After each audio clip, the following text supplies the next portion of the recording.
हमें ना लगाओ फूल गेंदवा की चोरी, दिया ना लगाओ फूल गेंदवा की चोरी, चली के बहाने अम्मा ले लो नंगा झोरी, हमें ना लगाओ फूल गेंदवा की चोरी, हमें ना लगाओ दिया।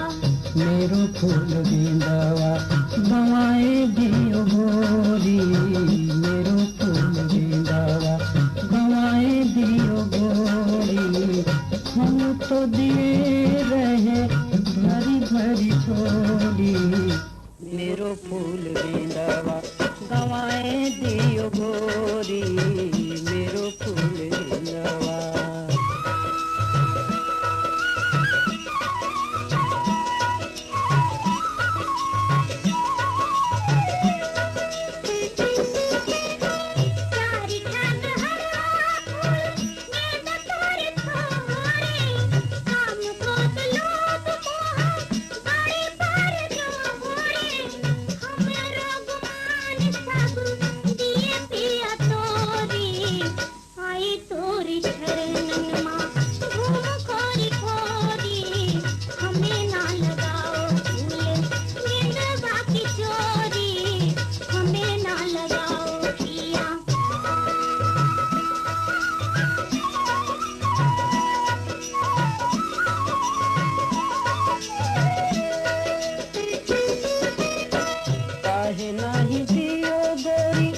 चौकस पहरा काहे नहीं दियो गोरी, चौकस पहरा, फूल गेंदवा का रस ले गयो भंवरा, जान बुझ के पियायू रस की कटोरी, अब ना चलेगी गोरी तोरी मुँह जोरी, मेरो फूल गेंदवा गवाए दियो गोरी, मेरो फूल गेंदवा।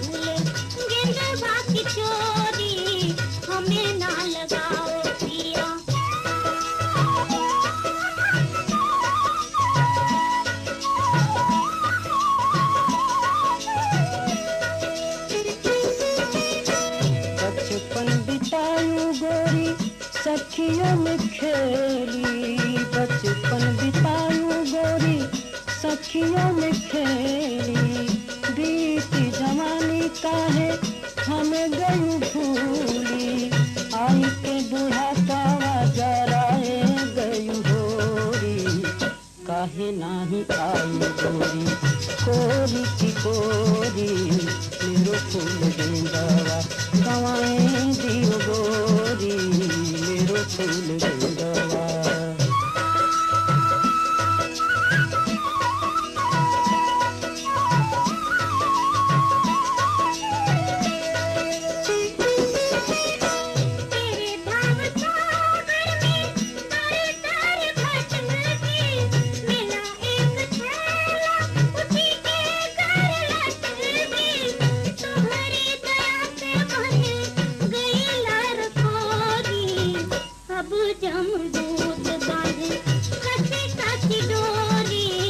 हमें ना लगाओ फूल गेंदवा की चोरी, हमें ना लगाओ पिया, मेरो फूल गेंदवा गवाए दियो गोरी, मेरो फूल गेंदवा गवाए दियो गोरी, मेरो फूल गेंदवा।